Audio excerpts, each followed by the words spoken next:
అదే BRS party మార్పు టీఆర్ఎస్గా మార్చాలనే ప్రతిపాదన కడియం శ్రీహరి గారితో పాటు కొంతమంది చేస్తున్నారు.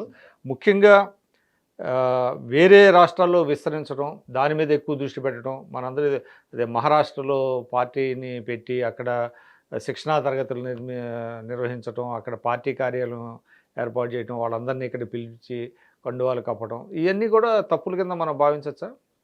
అంటే ఫోకస్ అంతా స్టేట్ నుంచి అక్కడికి షిఫ్ట్ అయిపోవటం. లేదు, అంటే మనం మీరు అడిగిన దాంట్లో ఏంటంటే తప్పులుగా భావించవచ్చా అంటే, తప్పులుగా భావించాలని కాదు. గతంలో చంద్రబాబు నాయుడు గారు ఉన్నప్పుడు కానీ, ఎన్టీ రామారావు గారు అనేది ఒక పాయింట్ అండి. అంటే ఎన్డీఏలో భాగస్వామి కాదు, ఇండియా కూటమిలో కూడా భాగస్వామి కాదు టీఆర్ఎస్, అంటే బీఆర్ఎస్. అటువంటి నేపథ్యంలో నేల విడిచి సాము చేయడం లాగా అవ్వలేదా అది? అదే మీరు అడిగిన దానికి అంటే ఒక ఎగ్జాంపుల్ చెప్పే ప్రయత్నం ఏం చేస్తున్నానంటే, గతాన్ని మీరు ఒకసారి పరిశీలిస్తే ఎన్టీ రామారావు గారు కూడా తను ఎప్పుడైతే ఏకఛత్రాధిపత్యంగా మన ఉమ్మడి ఆంధ్రప్రదేశ్లో ముఖ్యమంత్రి అయిన తర్వాత తను ఏకఛత్రాధిపత్యంగా నడిపిస్తున్నా అనే ఒక భావన వచ్చిన తర్వాత మిగతా రాష్ట్రాల్లో మిగతా వాళ్ళని పార్టీని విస్తరించుకోవాలి అని చెప్పేసి అనే ఒక ఆలోచన కూడా చేశారు. అప్పుడు భారతదేశం అంతా కూడా పార్టీని పెట్టాలని కూడా ఒక ఆలోచన చేశారు, మీకు గుర్తుండేట. అదేవిధంగా మిగతా రాష్ట్రాలకు కూడా ఆయన వెళ్ళారు. తర్వాత నేషనల్ ఫ్రంట్ చైర్మన్ అయ్యారు. ఆ తర్వాత సరే ఆయన ఇదైన తర్వాత చంద్రబాబు నాయుడు గారు కూడా మళ్ళీ మిగతా వాళ్ళని కలుపుకొని పోవడము, ఒక దశలో బీజేపీతో కలిసి ప్రయాణించడము, మిగతా రాష్ట్రాల్లో విజిట్ చేయడం, ఇవన్నీ తను యునైటెడ్ ఫ్రంట్ కింద తను ప్రయత్నం చేశారు. ఇప్పుడు కేసీఆర్ గారు కూడా ఏం ఆలోచన చేశారంటే, తెలంగాణలో మనం చేపట్టిన అభివృద్ధి కార్యక్రమాలన్నింటినీ కూడా మిగతా రాష్ట్రాలకు విస్తరించినట్లయితే మనము ఒక పెద్ద నాయకునిగా ఎమర్జ్ అయ్యి నేషనల్ స్థాయికి ఎమర్జ్ కావాలని అనుకోవడంలో తప్పు లేదు. అంటే ఎలక్షన్స్ ముందు ఇక్కడ ఒక్క విషయము, మొత్తం భారతదేశంలో అన్ని రాష్ట్రాలను కూడా మీరు పరిశీలించినట్లయితే ఏ రాష్ట్రం కూడా ఉచిత విద్యుత్ ఇవ్వలేదు, ఏ రాష్ట్రం కూడా రైతు బంధు అమలు చేయలేదు. ఇది గొప్ప విషయం కదా. ఇది క్రెడిట్ తెలంగాణకే వచ్చింది. మీరు ఇంకా ఒకసారి మీరు గుర్తు చేసుకోండి, ఎన్డీఏ అంటే ఇప్పుడున్న ప్రభుత్వంలో కేంద్ర ప్రభుత్వం నుంచి కేంద్ర మంత్రులు ఎవరైనా తెలంగాణకు కానీ హైదరాబాద్కు కానీ విజిట్ చేస్తే ఇక్కడున్న స్కీమ్స్ని అప్రిషియేట్ చేశారా లేదా? చాలా స్కీమ్స్ని అప్రిషియేట్ చేశారు వాళ్ళు. మీ తర్వాత ఆఖరి సంవత్సరం చేయలేదు కానీ అంతకుముందు చేశారు. తర్వాత కొన్ని అవార్డ్స్ కూడా ఇచ్చారు. కేసీఆర్ కిట్టు ఇలాంటివన్నీ మనకి అవార్డ్స్ వచ్చాయి మన స్టేట్ కానీ లేకపోతే హైదరాబాద్కి కానీ ఇట్లా రకరకాల అవార్డ్స్ వచ్చాయి. వాళ్ళు చేసిన వాటిలో స్కీమ్స్ మంచిగా ఉన్నాయి, ఇంక్లూడింగ్ ఐటీ కూడా, ఐటీ అభివృద్ధిని కూడా మనం. అయితే ఈ దేశ ప్రజలందరికీ కూడా ఇట్లాంటి స్కీమ్స్ మనం ఇంప్లిమెంట్ చేయాలి, ఉచిత విద్యుత్ ఇవ్వాలి, ఎవరైతే రైతులు ఉన్నారో రైతులకు మనము వ్యవసాయానికి ఉచిత విద్యుత్ ఇవ్వాలి, ఈ కాన్సెప్ట్తో మిగతా రాష్ట్రాలకు విస్తరించాలన్న ఆయన తపన బాగుంది. కానీ దానికి తగ్గట్టు ఆయనకు సహకారం లభించలేదు. ఆయన మమతా బెనర్జీ గారిని కలిశారు, తర్వాత ఈయన కేజ్రీవాల్ని కలిశారు, మిగతా రాష్ట్రాలకు వెళ్ళారు. మహారాష్ట్రలో అయితే మీటింగ్ కూడా పెట్టారు, 2 సార్లు మీటింగ్ కూడా పెట్టారు. సో తను ప్రయత్నం చేశారు.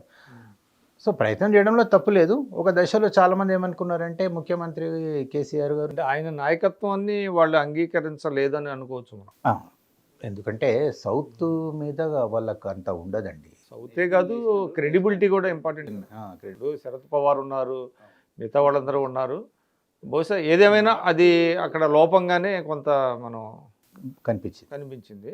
తర్వాత ప్రధానంగా అంటే ఇప్పుడు లోక్సభలో ఎన్నికల లోపు మీరు ఇందాక అన్నట్టుగా ఇంకొక హార్డ్లీ 2 months అవ్వచ్చు, 2.5 లేదా 3 months కింద ఏప్రిల్లో, ఈ లోపు ఏమైనా రికవర్ అయ్యే పరిస్థితి ఉందంటారా టీఆర్ఎస్, అది బీఆర్ఎస్?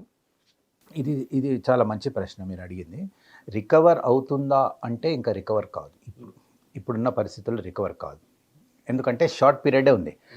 ప్రజలు ఇప్పుడిప్పుడే కాంగ్రెస్ ఇచ్చిన హామీలన్నింటినీ అమలు చేస్తున్నది కాబట్టి వాటిని ఇప్పుడే అనుభవించడం మొదలుపెట్టారు. లైక్ ఉచిత బస్సు ప్రయాణం మహిళలు. సో ఎన్నికల వరకు 6 గ్యారంటీలు 100 రోజుల్లో అమలు చేస్తామన్నారు కాబట్టి 100 రోజుల్లో అమలుకు ఇప్పుడు ఉచిత విద్యుత్ కూడా 200 యూనిట్లు ఉంది. సో ఇవన్నీ వాళ్ళు ఇచ్చిన హామీలన్నీ కూడా నెరవేర్చకపోతే అప్పుడు వ్యతిరేకత బిగిన్ అవుతుంది. కానీ ఇప్పుడు లోక్సభ ఎన్నికల వరకు వాళ్ళు ఇచ్చిన హామీల్లో ఇవన్నీ అమలు అవుతాయి. సో బీఆర్ఎస్ ఈ బిఫోర్ పార్లమెంట్ ఎలక్షన్స్ కోలుకునే పరిస్థితి అవకాశం అయితే లేదు. ఎప్పుడు ఉంటుంది అంటే వీళ్ళు లోక్సభ ఎన్నికల్లో కూడా ఇదే వేడి ఉంటుంది, ఇదే ఉత్సాహం ఉంటుంది, క్యాడర్లో నాయకుల్లో ఇదే ఉత్సాహం ఉంటుంది. కాంగ్రెస్ మంచి ఊపులో ఉంది. ఇప్పుడున్న పరిస్థితుల్లో వాళ్ళు తట్టుకునే పరిస్థితుల్లో లేరు ఎవరు, బీఆర్ఎస్ వాళ్ళు. ఆఫ్టర్ లోక్సభ ఎలక్షన్స్ తర్వాత ప్రభుత్వం ఒకవేళ తప్పిదాలు చేస్తుంటే ఆ తర్వాత ఏమైనా అనుకోకుండా ఏదైనా బై ఎలక్షన్స్ వచ్చినా ఇంకేదైనా జరిగినా కానీ అప్పుడు రిఫ్లెక్షన్ అనేది స్టార్ట్ అవుతుంది. ఇంత ఇమ్మీడియట్గా జరగదు. ఇప్పుడు పెనం వేడి అయిపోయిందండి, వేడి అయిన తర్వాత అది మళ్ళీ చల్లారడానికి టైం పడుతుంది.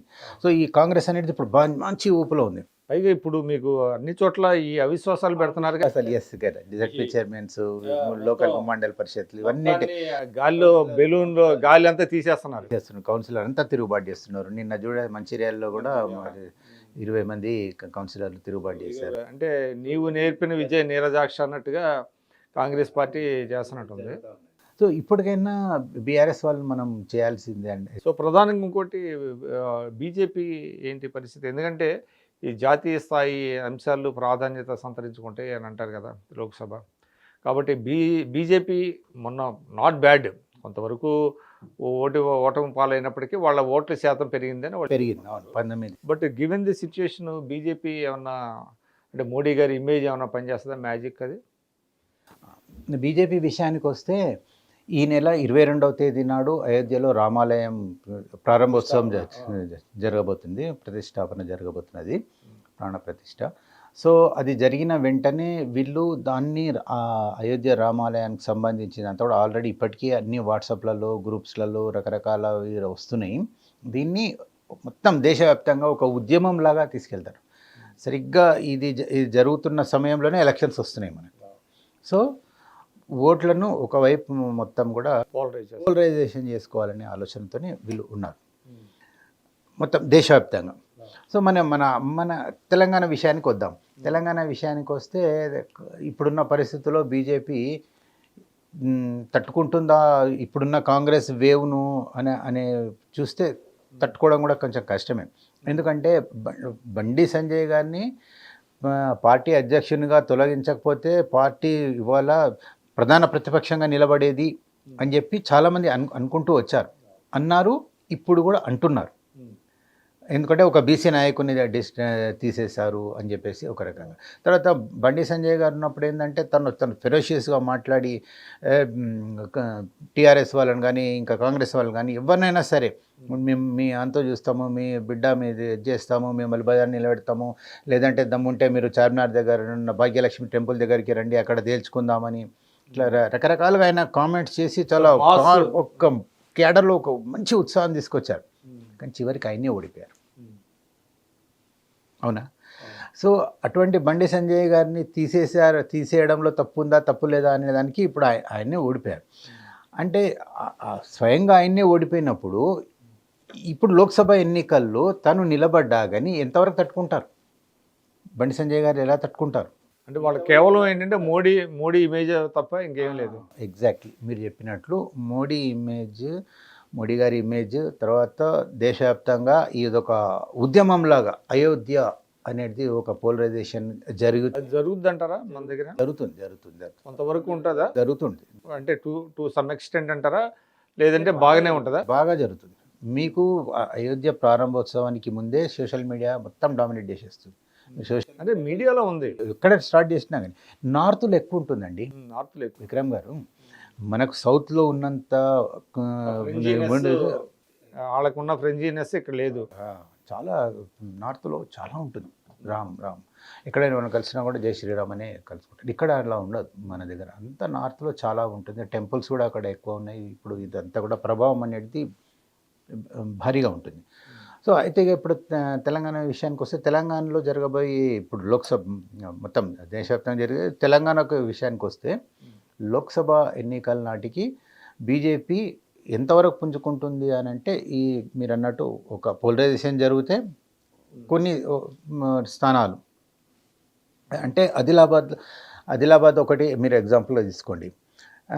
హైదరాబాద్లో ప్రభావం బీజేపీకి ఎప్పుడు ఎక్కువనే ఉంటుంది. సికింద్రాబాద్ ఇట్లా 1-2 స్థానాలు, కరీంనగర్ ఒక 3, అంతకంటే మించి లేదు.